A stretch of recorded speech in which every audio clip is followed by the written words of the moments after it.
নমস্কার পাঠক বন্ধুরা, আমি সার্থক। গল্পকথায় সার্থক চ্যানেলে আপনাদের সকলকে আবারও স্বাগত জানাই। আজকে কোনো বুক রিভিউ নয়, বরঞ্চ নিয়ে এলাম একটা গল্প।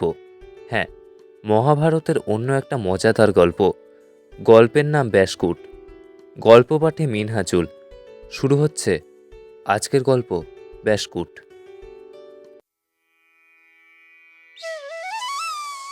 সত্যবতীর পুত্র ব্যাসদেব ছিলেন সত্যবাদী ধর্মনিষ্ঠ ঋষি। তিনি এক অদ্ভুত কাব্য রচনা করলেন। এর মধ্যে এতাবৎকালে মানুষের জ্ঞাতব্য সব বিষয়ই রয়েছে। পুরাণ, ইতিহাস, প্রকৃতি, সমাজ, সবকিছু বিষয়ের উল্লেখ থেকেই বুঝতে পারা যায় কি বিরাট এই ব্যাপার। একদিন ব্রহ্মাকে তিনি বললেন, হে প্রভু, এই বিশাল গ্রন্থের একজন উপযুক্ত লেখক প্রয়োজন।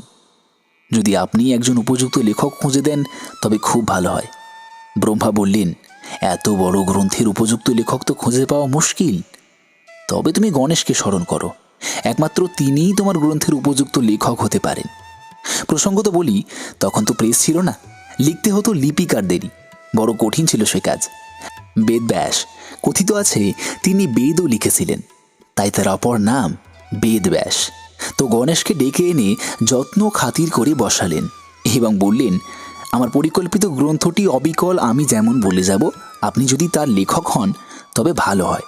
গণেশ বললেন, ঠিক আছে, আমি লিখতে পারি, কিন্তু আমার একটি শর্ত আছে। লেখা শুরু করলে একবার, আমি কিন্তু থামতে পারবো না। ব্যাসদেব তা শুনে বললেন, ঠিক আছে, তবে আমিও একটা কথা বলি। আমার কথার সঠিক অর্থ না বুঝে কিন্তু আপনার লেখা চলবে না, অর্থাৎ মাঝি মারা কেরানিগিরি করা চলবে না। এটাই যেন ব্যাসদেব বলতে চাইলেন।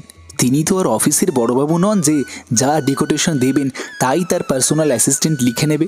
যাই হোক, গণপতি তাতেই রাজি হলেন। লেখা তো চলল।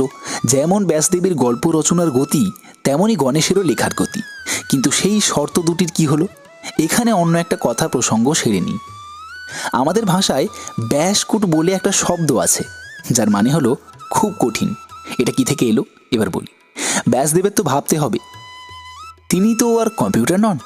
তখন তিনি কায়দা করে মাঝে মাঝে এমন সব দু একটা কঠিন শ্লোক বলেছেন যেগুলিকে বলা হচ্ছে গ্রন্থ গ্রন্থি, অর্থাৎ গ্রন্থের গাঁট বা গিট।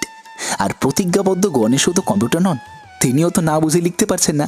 তাই তিনি যখন ভুরু কোঁচকে বা মাথায় হাত বুলিয়ে সামান্য সময় নিচ্ছেন শ্লোকটির অর্থ উদ্ধার করতে, তখন ব্যাসদেব আবার নতুন কিছু শ্লোক চিন্তা করার সময় পাচ্ছেন।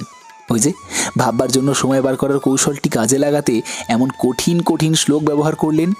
সেগুলিকেই বলা হয় ব্যাসকুট, অর্থাৎ এমন কঠিন সেই ব্যাস প্রদত্ত কূট, অর্থাৎ জটিল ধাঁধা, যা গণেশেরও বুঝতে সময় লাগবে। শুরু হলো মহাভারত লেখা। আমরা এবার এগোই অন্য গল্পে।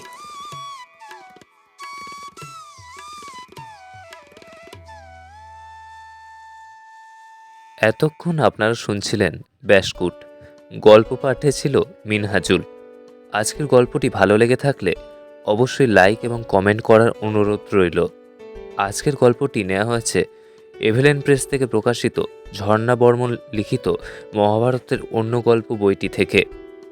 সেরকম সাড়া মিললে এরকম মজাদার গল্প আরও আসবে। সকলে ভালো থাকবেন, সুস্থ থাকবেন এবং সাহিত্যে থাকবেন। ধন্যবাদ।